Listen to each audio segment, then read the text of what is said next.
Ótimo, ótimo. Obrigado, Bárbara. Obrigado, Flávio. Bom, em nome do IBF Campinas, gostaria de dar boas-vindas a todos vocês aqui, enfim, aos não associados, aos associados, aos não associados. O nosso convite continua de pé, façam parte do IBF, é muito, muito, muito importante para vocês ter a chance de conversar e dialogar com pessoas como o Bruno. O Bruno Marques Santos, para quem não conhece, é sócio da área consultiva do FIUS. Ele é advogado e tem especialização em finanças corporativas. E nós temos o prazer hoje de contar com a participação dele. A ideia é a gente debater um pouco, né? Vamos ter uma exposição inicial aí falando sobre a tributação, né? Dentro do Comitê Tributário. Então, o tema é tributação e oportunidades de caixa. O nosso objetivo aqui é trazer para vocês uma visão sobre o que o FIUS e o Bruno têm visto no mercado como oportunidades para gerar recursos para as empresas, que é, logicamente, sempre uma dor de qualquer empresa, né? A gente sempre brinca, né, Bruno, que o desafio que toda empresa tem é tornar o departamento tributário das empresas uma fonte e não uma saída de caixa. Então, passo a palavra para você, Bruno. Obrigado mais uma vez, em nome do IBF Campinas Interior, pela sua presença. E aí, só já deixando todos informados, as perguntas serão direcionadas ao Bruno e serão debatidas ao final da apresentação dele, ok? Boa apresentação, Bruno. Obrigado, César. Prazer é todo meu de, mais uma vez, poder falar com o IBF, em um palco aqui do IBF, super importante, que o Instituto há muito tempo já promove essa troca de experiência, discussão de cases e uma conversa com todos, e que disso surjam aí ideias novas e possam surgir também algumas provocações, principalmente, muito mais do que soluções definitivas, né? E longe de buscar dar uma palestra para explicar um assunto, teoricamente, o objetivo da palestra de hoje, do evento de hoje, é expor diversos itens que, dentro do mundo tributário brasileiro, esse ano principalmente, estarão na pauta de julgamentos, principalmente do STF, e com isso, do CARF também, mas do STF principalmente, e estarão com isso na pauta, na agenda do dia de todas as empresas do departamento financeiro, principalmente, do departamento contábil, do departamento fiscal.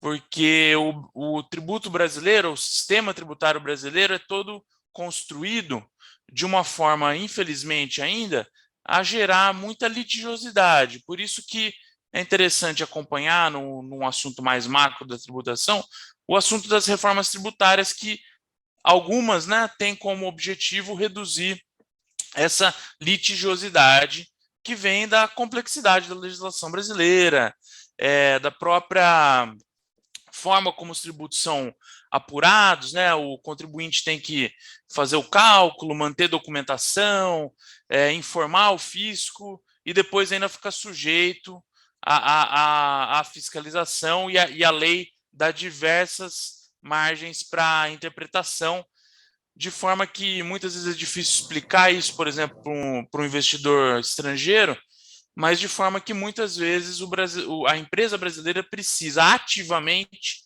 ingressar com medidas judiciais ou tomar posições de risco, sabidamente de risco, para poder gerenciar e ter uma eficiência tributária o máximo possível, que é uma obrigação dos administradores das empresas.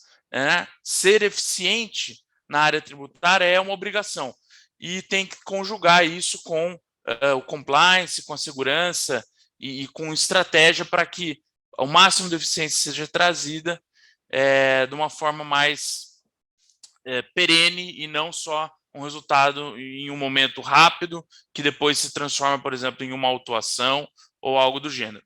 Então, a breve apresentação que foi preparada aqui, que eu vou começar a compartilhar com vocês, tem como objetivo passar por esses assuntos que muito provavelmente esse ano todos vão ler nas notícias, todos vão ser procurados para fazer um comentário e podem vir aí a ter que opinar um pouco, tá? Então, o primeiro tema, que é um tema bastante antigo já, é realmente algo que é discutido há muitos anos, mas que ganhou uma relevância recente, é o tema do JCP retroativo, né? E essa relevância recente vem porque no final de 2021 teve um voto novo na Câmara Superior de Recursos Fiscais do CARF, que é a Câmara Final de Julgamento Administrativo do CARF, e foi um voto favorável em um assunto que já foi favorável dentro do CARF, mas estava bastante desfavorável. No levantamento que foi feito, 70% das decisões entre 2003 e 2020 no CARF foram desfavoráveis aos contribuintes no tema do JCP retroativo, tá? E esse tema do JCP retroativo, só conceituando um pouco o que trata esse tema. JCP é um assunto muito conhecido já, mas as empresas podem anualmente, ou as empresas do lucro real, podem anualmente calcular juros sobre o capital próprio investido pelos sócios, seja qual for esse sócio, uma PJ, uma pessoa física, um sócio não residente, ela pode calcular um valor de acordo com a TJLP sobre o patrimônio líquido da empresa e tornar com que esse valor seja um juros fictício, que é pago para o acionista, para o sócio, né? E esse juros ele é dedutível na empresa, então ele reduz a base do imposto de renda da empresa em 34%. Nos casos de pessoa física e de sócio não residente, daí ele é tributado exclusivamente na fonte a 15%. Então, como regra, existe um benefício ao fazer o pagamento do JCP, aproximadamente de 19%, né? Porque você deduz 34% e paga 15% na fonte. Quando existem holdings, que são as beneficiárias desse pagamento, muda um pouco esse racional e esse cálculo, e a atratividade diminui bem, por isso que ele é muito usado para acionista pessoa física e para não residente. Mas o fato é que, como regra, o que está estabelecido na legislação, na IN principalmente, da Receita Federal, é que a empresa tem a possibilidade de, ano a ano, optar por fazer esse pagamento ou não, né? De calcular o valor, optar por fazer esse pagamento ou não, e é um pagamento e uma dedutibilidade para abater do imposto de renda que tem limites. O primeiro limite é a TJLP, que é a forma de cálculo. O segundo limite é 50% do lucro líquido do exercício ou 50% das reservas de lucro, tá? Dos dois, o maior. Então, esse é o montante que uma empresa no Brasil pode distribuir na forma de juros sobre capital próprio e obter esse ganho de 19%. Pois bem, muitas empresas, ou até por desconhecimento do Instituto do Juros sobre Capital Próprio, ou porque não tinham naquele exercício feito deliberações de distribuição de lucro, ou até, em alguns casos, não tinham atingido limites para fazer essas distribuições, deixavam o JCP sem pagar em determinado exercício e sem deliberar o pagamento em determinado exercício financeiro. E depois de alguns exercícios financeiros, viam que haveria a possibilidade de, naquele exercício futuro, calcular um valor do JCP retroativo do passado e efetuar o pagamento naquele exercício, aumentando o potencial de economia desses 19%. Muitas empresas fizeram isso desde muito tempo e enfrentaram daí discussões com o fisco, porque o fisco entende que as empresas ficam limitadas a deduzir, né, da base do imposto de renda o JCP num momento só anual. Então, ela não poderia fazer uma visão retroativa para fazer o pagamento. Teria que ser naquele exercício, tem que existir o cálculo, a deliberação e o pagamento ou crédito em favor do beneficiário. E isso foi favorável, como eu disse, foi contrário, hoje já estava muito contrário no CARF, porém, no final do ano passado, começou um julgamento, na verdade, finalizou-se o julgamento num caso Santander, do JCP, e ele foi favorável aos contribuintes poderem fazer essa visão retroativa do JCP. Tá?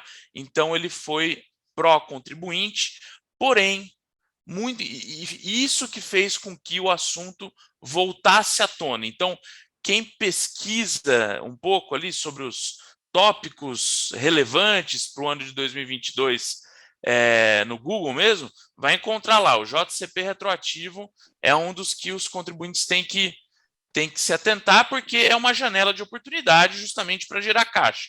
Fazer um cálculo do que não foi pago no passado, fazer o pagamento agora, fazer com isso uma dedução fiscal grande, economizar 34%, em contrapartida pagar 15% e ter um benefício líquido de 19%. Alguns pontos importantes. O primeiro que eu queria destacar é o ganho que teve, nesse caso, na Câmara Superior, foi por voto de desempate pró-contribuinte, que é um instituto de julgamento no CARF que está pendente de julgamento no STF, se isso é constitucional ou não, que sempre deveria ter um voto de desempate pró-contribuinte dentro dos tribunais administrativos fiscais. Aparentemente, a visão do STF é que isso vai ser constitucional e o voto de desempate vai ser mantido, mas quando tem a leitura lá do voto, em termos de análise de risco, é importante considerar isso. Está pendente de julgamento no STF. Né? Mais um pouco na teoria, aonde está baseada a decisão do STF e que se repercute em muitas decisões judiciais no tema. Está baseada no fato de que o artigo 9º da Lei 9249, que instituiu e que regulamenta o JCP, não traz limitação temporal, então não fala que tem que ser nesse exercício ou no exercício passado, nem nada disso, e também não obriga a adoção do regime de competência para a dedução do JCP. Por quê? Efetuar uma dedução de juros que foi gerado num exercício passado descumpre, de certa forma, o regime de competência. Né? E é principalmente esse o fator que, nos julgamentos desfavoráveis do CARF, é utilizado para não ocorrer votações favoráveis aos contribuintes. Essa questão do regime de competência, porque não é atribuível àquele exercício futuro que eu fiz o cálculo, os juros que foi calculado de um exercício passado. Né? Teve até um momento no CARF que foi feita uma proposta de enunciado de súmula para a gente ver o quanto esse assunto já era pacificado no Tribunal Administrativo. Então, realmente tinha uma visão do Tribunal Administrativo, do CARF, de ser contrário à dedutibilidade do cálculo do JCP de contas do patrimônio líquido do passado. Né? Outro assunto que surge um pouco assim, a deliberação que foi feita num determinado exercício do passado sobre a destinação do lucro do exercício e dos lucros acumulados naquele momento, ela é um ato jurídico perfeito e que poderia, então, somente ser alterada se tivesse um erro, apto a reabrir balanço, etc. Esse é um assunto que é colocado também. Outro argumento desfavorável é que os limites do JCP são diferentes do período em que ele foi apurado e do período que ele foi pago na forma de JCP retroativo. Então, isso descumpre um pouco a função. Né? E o que eu já comentei do regime de competência. Contudo, tudo isso no Poder Judiciário cai. E no Poder Judiciário, assim, quase todas as decisões são favoráveis em função daquilo que é o princípio da legalidade, ou seja, daquilo que eu comentei antes, que o artigo 9º da 9249 não trouxe qualquer limitação temporal e não trouxe nenhum tipo de obrigação ao regime de competência. Então, o que fazer, né? Qual é a decisão? Qual é a estratégia? Primeiro, esse é um benefício dado por lei. Então, fora essa discussão dele poder ser retroativo ou não, não existe nenhum risco em se pagar JCP e obter 19% de economia tributária ao fazer isso, né? JCP retroativo, devo fazer ou não? Um ponto que é sempre importante colocar na discussão é que os projetos de reforma tributária envolvendo imposto de renda, eles estão bastante focados em encerrar o benefício do JCP, né? Então, eventualmente, digamos que esse ano o projeto de lei que está no Senado ande um pouco mais, o 2337, e ele venha a ser transformado em lei. É interessante aproveitar a empresa, aproveitar a oportunidade de pagar o JCP retroativo, seja diretamente, sem uma medida judicial, ou seja, com uma medida judicial, mas é importante olhar isso, porque se vier uma nova lei e depois encerrar o instituto do JCP como um todo, pode ser que tenha ocorrido a perda de uma oportunidade de usar algo garantido em lei, né? E daí, assim, existem prós e contras entre a utilização da via judicial, que é ingressar com uma ação para garantir que vai ter uma proteção de uma decisão judicial antes da empresa efetivamente efetuar o cálculo e o pagamento do JCP retroativo,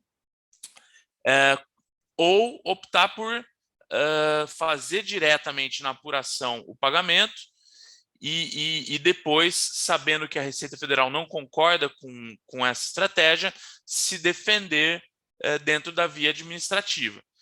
Um ponto que conservadoramente nos demonstra que isso não é tão recomendável é esse histórico do CARF de julgamentos desfavoráveis, que agora, aparentemente, talvez mude.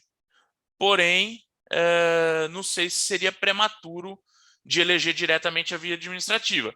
Acho que existe uma decisão de risco e uma decisão de trade-off entre risco e mais celeridade no benefício efetivo caixa de uma estratégia como essa. Tá?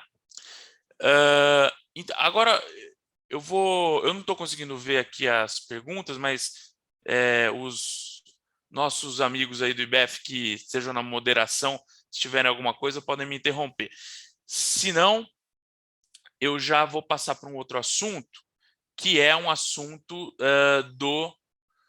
da inconstitucionalidade da CID remessas. Tá? Esse é um assunto que está pautado para ser julgado no STF no dia 18 de maio. O relator é o ministro Fux, e ele é muito presente, principalmente em empresas multinacionais e empresas que contratam serviços do exterior, né? Porque ele discute a inconstitucionalidade da CID, que é chamada de CID e na verdade, é uma contribuição de intervenção no domínio econômico. Então, é uma contribuição que foi criada por lei para custear certos aspectos de inovação e tecnologia. Tanto que, e aí esse é o ponto do questionamento, no início da obrigatoriedade de se pagar CID, ela envolvia um campo de abrangência que era remessa de royalties para o exterior com transferência de tecnologia. E depois a lei foi modificada e compreendeu também a remuneração, né, enviada do Brasil para o exterior pelo pagamento de serviços técnicos e de assistência administrativa. E isso fez com que a base de incidência da CID fosse alargada, mas que o fato gerador dela não mais tenha relação com o motivo pelo qual a contribuição foi instituída, que era fomentar esses programas de inovação tecnológica e desenvolvimento. E isso gerou um espaço para questionar a constitucionalidade de se usar uma contribuição que tem um fim sempre específico para a sua instituição, só que fazer com que ela incida sobre um fato gerador que não tem nenhuma correlação com isso que ela visa custear dentro das finanças da União, né? Então, esse descasamento entre o objetivo da CID e o fato gerador que ela acabou abrangendo fez com que surgisse essa tese, que foi alegada inicialmente por contribuintes individuais e hoje está pautada no STF para ser julgada, e essa tese pode atingir todos os contribuintes que tenham remessas para o exterior que incida a CID, né? Então, é aquele tipo de julgamento que permite quem entrou com essa ação recupere os últimos 5 anos da data do ingresso da ação, dependendo de como é modulado o efeito, etc. Esse ainda não foi julgado, mas ele está pautado para o dia 18, e eu acho que, como muitos já devem ter visto em outras discussões tributárias, o fato dele estar pautado e já tem o potencial de ser julgado, e o fato de uma empresa não ainda ter uma ação judicial naquele tema, pode colocar essa empresa em risco de não garantir esse benefício caso o STF module os efeitos de uma decisão favorável, ou seja, diga que só poderão, por exemplo, recuperar os valores quem tiver ingressado com a ação naquele tema a partir da data de julgamento, tá? Então, é muito importante analisar isso.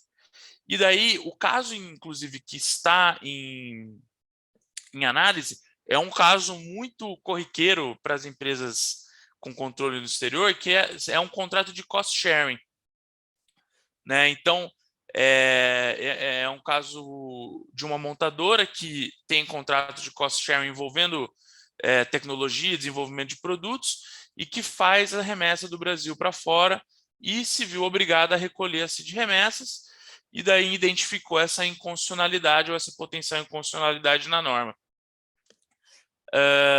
Só que também é válido daí a mesma discussão para qualquer empresa que tenha contratos intragrupo, que tenha prestação de serviços ou remessas para o exterior, que é mais presente a CID nesse tipo de remessa intercompanhia.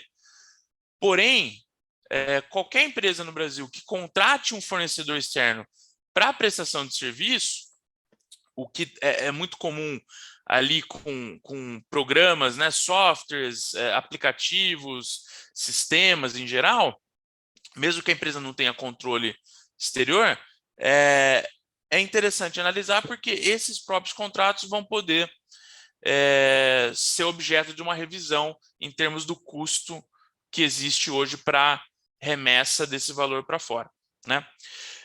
Um comparativo, assim, qual é a força dessa tese? Eu acho que talvez seja algo que as pessoas se perguntem. Eu, particularmente, acredito bastante, só que tem um tribunal, o STF, que tem julgado assuntos de causa de existir de uma lei versus sobre o que essa lei que instituiu determinado tributo acabou incidindo no mundo real, né? Esses alargamentos e abrangências de base, um pouco cauteloso.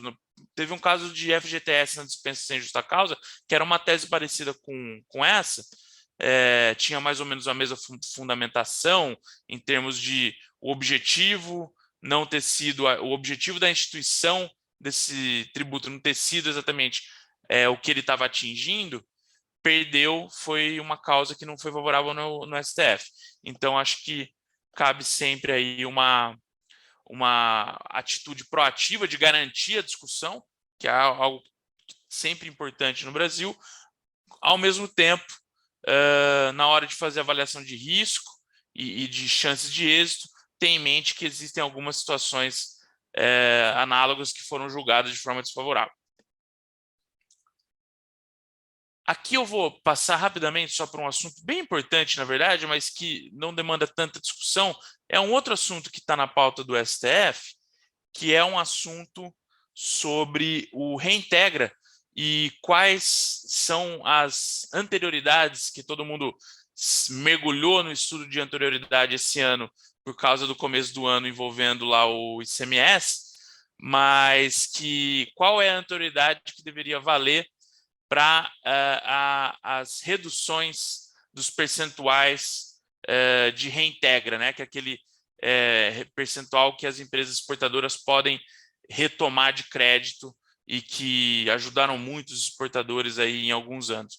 Então, aqui, basicamente, o STF já pacificou que a redução dos percentuais do reintegra devem observar a anterioridade nonagesimal, mas tem 2 decretos de 2015 e 2018 que reduziram as taxas do reintegra e que não observaram a anterioridade anual também de exercício.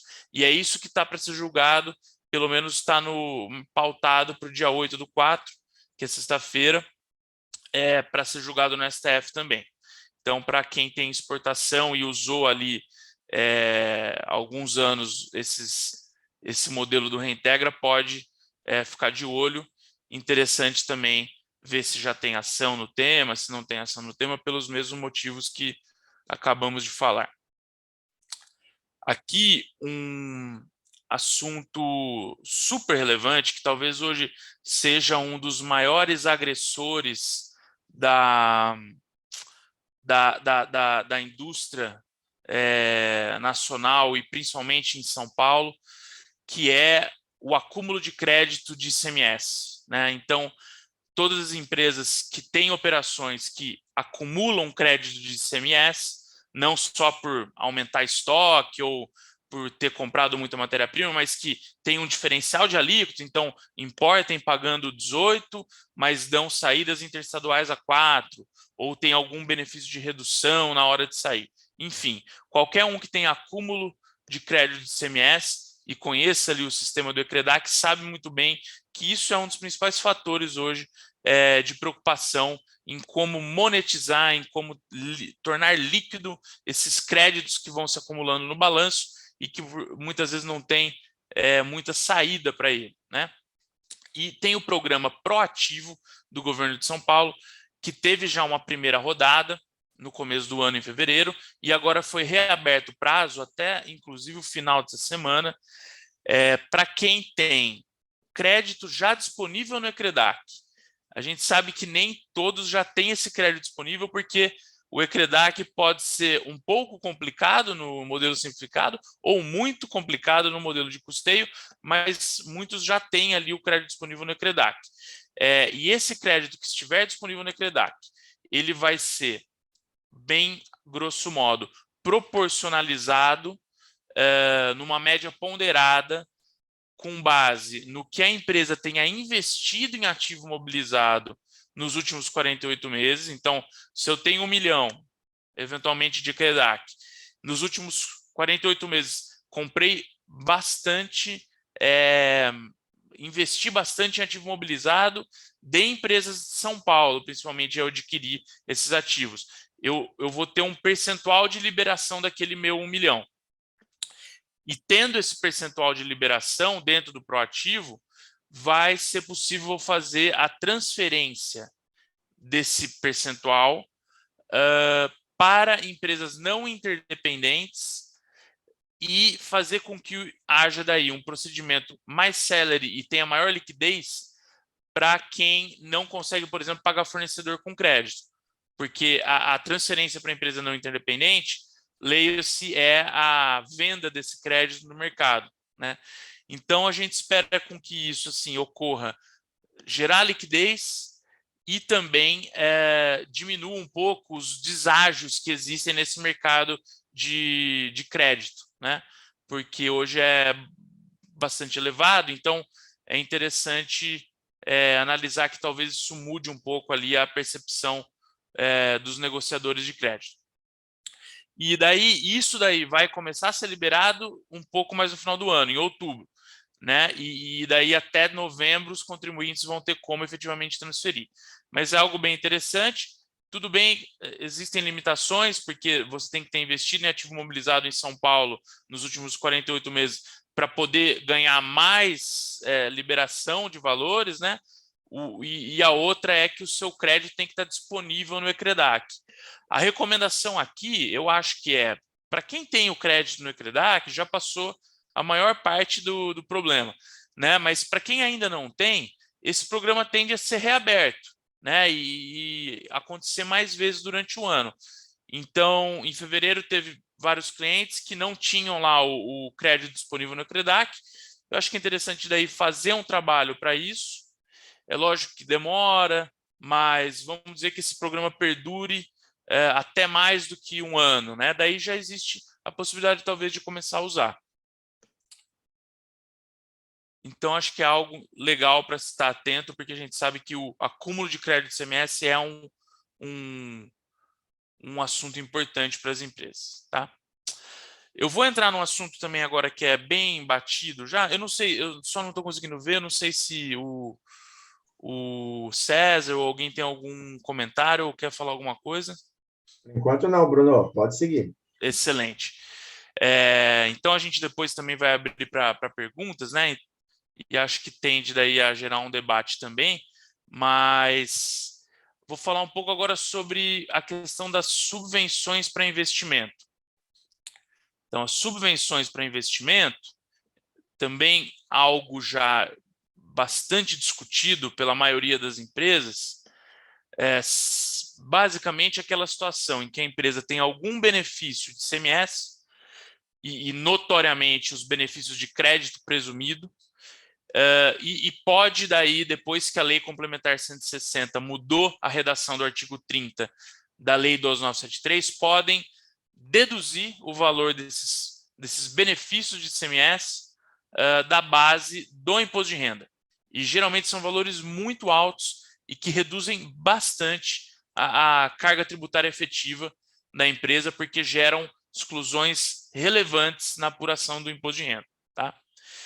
E esse assunto antes da Lei 160 mudar a redação da lei de 2014, ou seja, antes de 2017, existia uma grande discussão do que deveria caracterizar uma subvenção como uma subvenção para investimento, ou seja, para que a empresa, tendo o benefício da redução daquele imposto, reaplique aquele imposto na expansão das atividades dela e reinvista aqueles valores, e o que seria caracterizado como uma subvenção para custeio, que daí não tinha vínculo, não teria vínculo com essa expansão ou com a retenção propriamente dita daquele incentivo dentro da empresa. Né? Em 2017, a Lei Complementar 160, buscando resolver a questão da guerra fiscal, colocou uma pedra em cima da discussão e disse o seguinte: todo o incentivo de ICMS, inclusive aqueles que são econômico-financeiros, que é parcelamento dos saldos credores, eles são interpretados e devem ser interpretados como subvenções para investimento, ponto, nada mais, né? E daí muitas empresas falaram, bom, se essa discussão acabou, considerando que a subvenção para investimento eu posso retirar do meu lucro e reduzir minha carga efetiva, vamos analisar o que eu tenho de benefício de ICMS, que pode ser uma redução de base de cálculo, um crédito presumido, uma isenção, enfim, todos eles, mas vamos analisar e ver quais se enquadram nessa situação de subvenção para investimento de acordo com a nova lei. E isso começou a ganhar tração desde 2017, e a lei garantia que qualquer incentivo de ICMS, obrigatoriamente, a lei garante, inclusive, ainda, né, a Lei Complementar 160 garante isso, qualquer benefício de ICMS, independente de como ele está estruturado, qual foi a lei que ofereceu ele para a empresa, se a empresa efetivamente reinvestiu aquele valor ou não, mas qualquer um é uma subvenção para investimento, pode ser deduzida da base do IR. Em contrapartida, a lei exige que ela fique reservada numa conta de reserva de incentivos fiscais e não distribuída para sócios. mas atendidos esses requisitos, ela reduz a minha base de tributação do IR, né? E daí as empresas começaram a fazer essa dedução e a Receita Federal, olhando isso, falou, bom, não é a minha interpretação essa. A minha interpretação é que, caso a caso, eu vou olhar benefício a benefício, empresa a empresa, para ver se o caput do artigo 30 foi atendido. E o caput do artigo 30, nesse caso, basicamente fala que serão consideradas subvenções para investimento as reduções, doações vindas do poder público que sejam concedidas como forma de implementação ou expansão de atividade econômica. Algo bem abrangente e subjetivo, né? Então, a pergunta que fica, e que todo mundo tem feito, e nos últimos anos ganhado muita discussão, é assim, será que todo e qualquer incentivo de ICMS é uma forma de estímulo à implantação ou expansão de um empreendimento econômico? Eu digo que sim, porque por trás de todo tipo de redução de ICMS, existe um Estado abrindo mão da receita dele.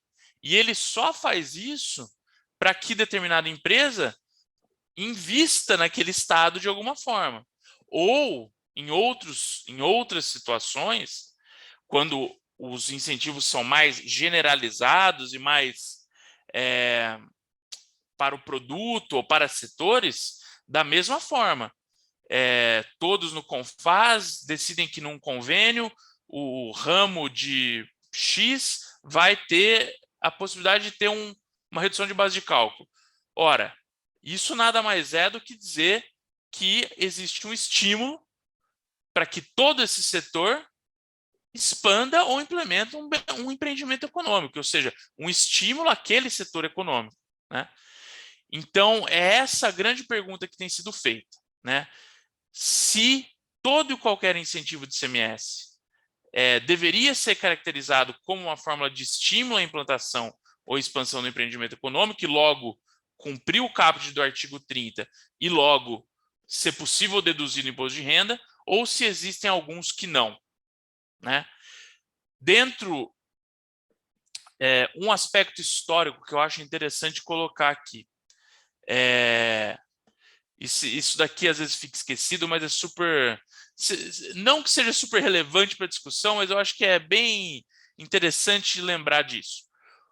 Essa lei que falou que todo e qualquer benefício de ICMS é uma subvenção para investimento, ela foi vetada pelo presidente da República da época, em 2017, sob o argumento de que isso causaria uma distorção tributária ao equiparar as subvenções meramente para custeio às subvenções para investimento. Ou seja, realmente, antes, a lei impunha que cada incentivo fosse analisado de uma forma ou de outra, né?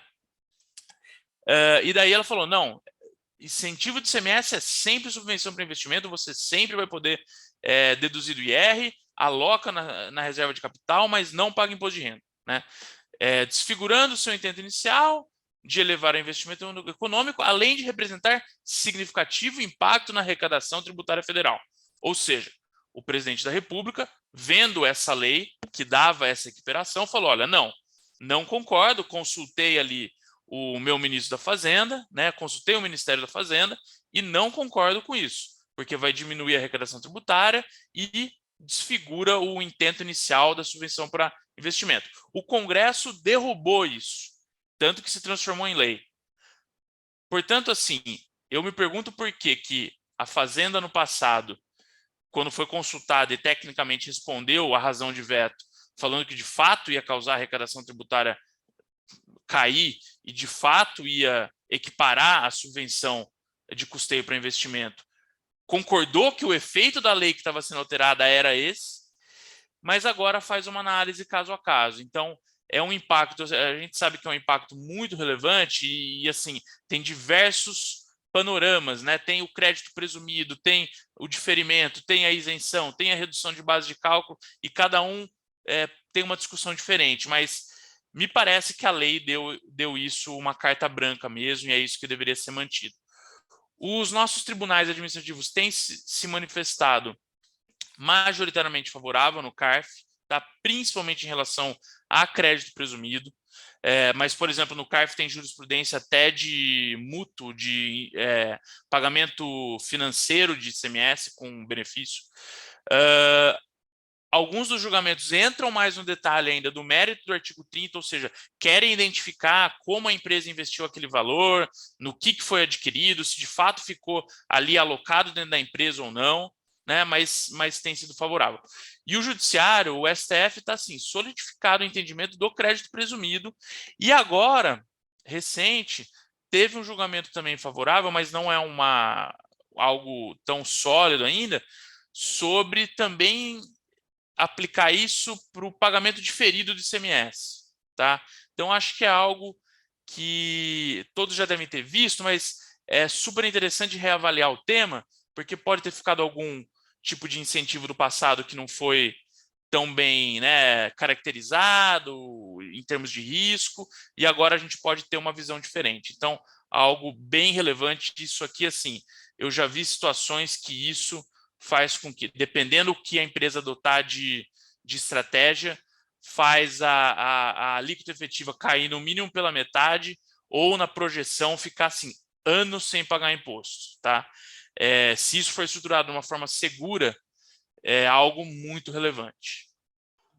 E Bruno, se você me permite, um dos aspectos aqui importantes é exatamente esse, né, que você colocou, né? Segurança nesse assunto, enfim, e até não sei se todos sabem aqui, esse assunto, subvenção para investimento, inclusive foi tema de um encontro sozinho, né? Esse aqui seria suficiente para a gente ficar 1 hora falando sobre o tema, aliás, muito mais do que isso, com certeza.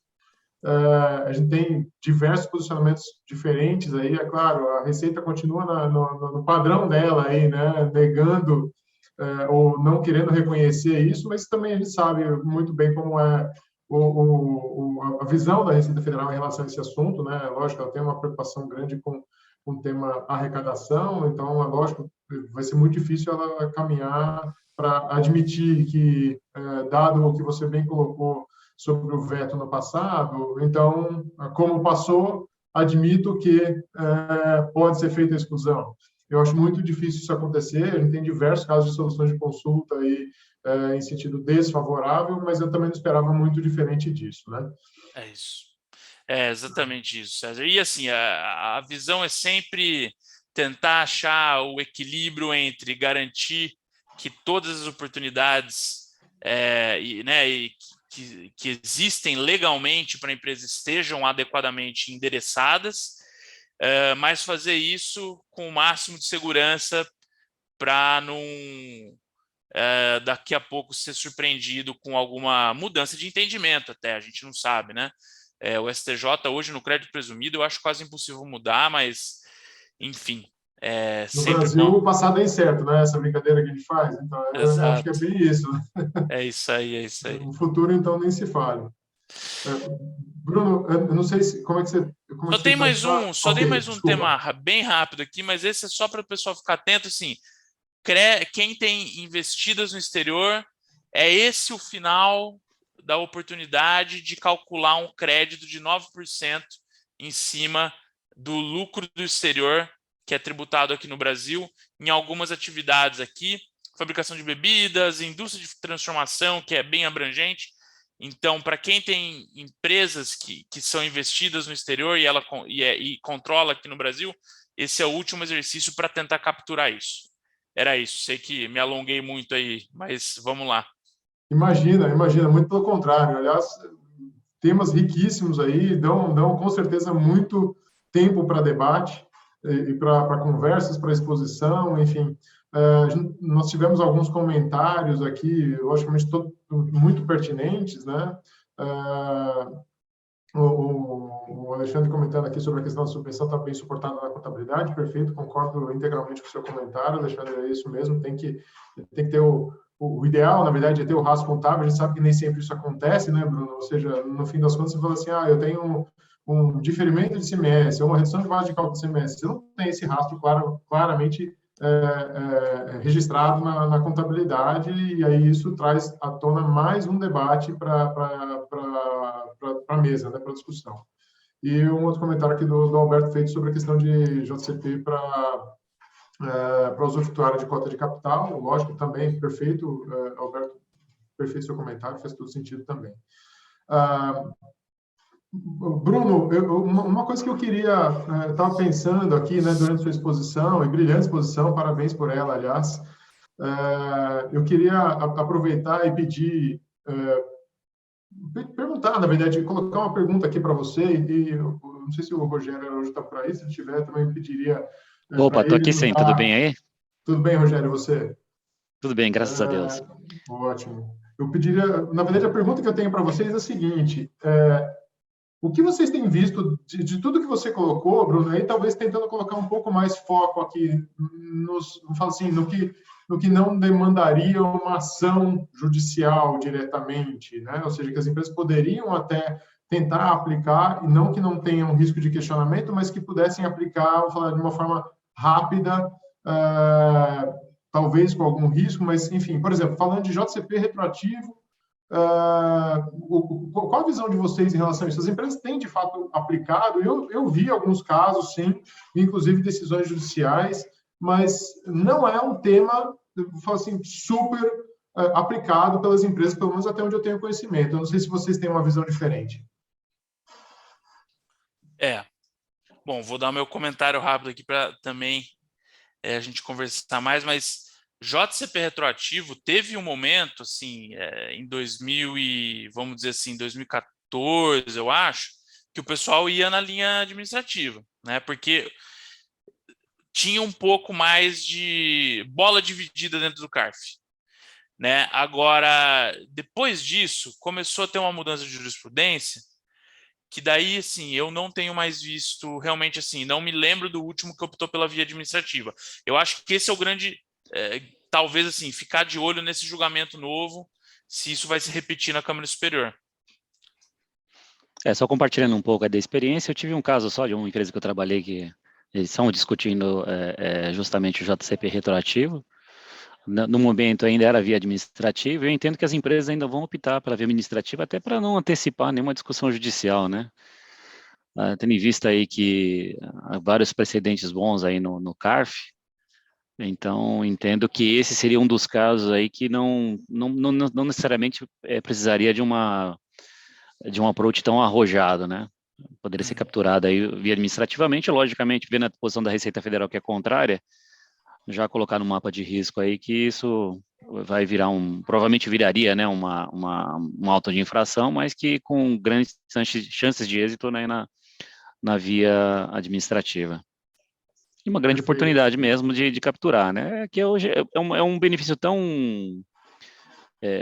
divulgado, né, que realmente são poucas empresas aí que eu acredito que não acabem capturando isso, né. Mas, enfim, fica aí no radar aí para, caso não o faça, né? Ou se começou a fazer recentemente, consiga trazer isso, né? Perfeito, Rogério. E aí, dando sequência aqui, outra pergunta que eu queria fazer para vocês, na verdade, talvez seja um prolongamento aí do tema do Reintegra, que é a questão do reintegra adicional, lá da alíquota dos 2%, enfim, também é um tema que ainda não é muito conhecido ou as empresas não têm aplicado de forma muito recorrente, pelo que eu tenho visto, que é a questão dos custos residuais, enfim, eu não sei se vocês têm visto, sabem qual é o tema e se têm visto isso ser aplicado. De fato, é um pouco de extensão, só peguei o gancho do reintegra, mas acho que esse não teria jeito, a gente teria que aguardar, né? Modulação de julgamento pelo Supremo aí. Mas eu não sei se essa questão do adicional, do reintegro, vocês têm visto ser aplicado ou não. Então, eu não tenho visto muito. Eu acho que realmente a falta de divulgação e essa pendência, talvez, o foco está sendo outro, realmente não tenho visto muito, não. Não sei o que o Rogério tem visto. Não, o que tem sido mais discutido mesmo é o período lá que teria que aplicar a retroatividade anual, né? Então, isso eu acho que é o mais comum e discutido, mas eu vejo alguns colegas também discutindo em ações separadas, né? tanto a continuidade da preservação da alíquota, né, respeitando aí a anterioridade anual, como também a própria mudança para o período seguinte, né, porque é um benefício que vem justamente aí recuperar tributos pagos dentro da cadeia nacional, né, o exportador, ele acumula créditos na aquisição de materiais internos, né, no mercado doméstico, e o Reintegra, ele vem justamente ajudar o contribuinte a não acumular esses créditos. Então, é uma via que o governo, interessante, né, incentivar a exportação, mas que devido a problemas de arrecadação, né, inclusive justificado aí por uma queda numa mudança de alíquota aí de PIS e COFINS, etc., acabaram por reformular o Reintegra. Então, entendo que tem mais base ou mais chances aí a retroatividade, né? E esse segundo, bom, aí tem que aguardar aí mesmo o que os tribunais vão decidir, mas acho que vale a pena estar na briga, né? Exatamente, Rogério, perfeito, concordo com você. E mais uma vez aqui reforçando, né? Esse foi o que motivou a gente pedir aqui a participação do Bruno para debater conosco esse tema, né? Na verdade, o tema aqui queremos dizer de forma até um pouco mais ampla a oportunidade de caixa para as empresas, né? Ou seja, no fim das contas, vocês veem por esse rápido debate que nós tivemos aqui de quase uma hora, a quantidade de oportunidades que nós temos em cima da mesa e que devem ser avaliadas pelas empresas, não necessariamente vão aplicar todas elas ao mesmo tempo, mas existem oportunidades, existem alternativas para se trazer dinheiro para as entidades, para as empresas, e o Departamento Tributário certamente é um dos principais das principais fontes, né, de recurso num mundo de incerteza jurídica como a gente tem no Brasil, e uma incerteza tributária nem se fala. Né? Perfeito. Bruno, Rogério, não sei se vocês têm comentários finais aí, estamos chegando ao fim aqui, em respeito ao tempo de todos também. Eu imagino que todo mundo já tenha agendas apertadas, né, como sempre, o mundo real continua existindo lá fora, né? Perfeito, César. Agradeço aí o Bruno, né, pela excelente explicação, o poder de síntese aí em uma hora, trazer tantos pontos tão interessantes, né, e parabenizar o IBF novamente pelas ações aí que realmente estão trazendo cada vez mais eventos importantíssimos, e não só para a classe tributária, mas a área de finanças em geral, e torcer para que o próximo a gente consiga fazer presencial, né, Flávio? Acho que o próximo já dá para fazer um presencial aí, né? Sentimos falta aí do café da manhã. Tá joia, gente. Fiquem com Deus. Bruno, mais uma vez. César, obrigado. Assim, agradeço mais uma vez o IBF, Campinas, e você, o Rogério, pelo convite. Foi um prazer falar com todos. Estou super à disposição de qualquer um aí dos presentes. Vamos encaminhar a apresentação e vamos embora navegar esses mares tributários brasileiros. Ótimo, excelente. Obrigado mais uma vez. Flávio, Bárbara, acho que a gente tem só uma chamadinha aí, final, né? Só para a gente não esquecer. Isso, a gente tem um evento agora dia 24 de junho, né? Que é a volta do primeiro evento social grande que a gente vai ter, que é a cerimônia de entrega dos troféus do Prêmio Equilibrista e Destaques. A gente ainda continua no período de votação, mas no dia 11 já tem apuração e nós vamos divulgar o resultado a todos, e aqueles que tiverem interesse em participar, vai ser uma festa muito legal. Quiser se inscreverem também, a gente tem facilidades na compra do convite. É só apontar o celular ali para a câmera do QR Code, que remete ao nosso site. Ótimo, excelente, Flávio. Esse certamente será presencial, né? Será na X. Então... demorou 2 anos, mas agora vai ser presencial. Excelente. Pessoal, todos estão convidados aí a conhecer um pouco mais. Eu tenho participado de todos os eventos e recomendo muito a participação de todos. E, de novo, se associem ao IBF Campinas. Certamente esses encontros são bastante... agregam muito valor para todos nós. As perguntas são sempre muito bem-vindas e a ideia é justamente essa, que a gente tenha um momento de debate aqui e não de treinamento ou exposição de um lado ou de outro só. Tá bom? Obrigado mais uma vez pela presença de todos. Tenham todos um bom dia. Obrigado, gente. Obrigado. Bom dia. Bom dia. Até mais, pessoal. Obrigado. Até.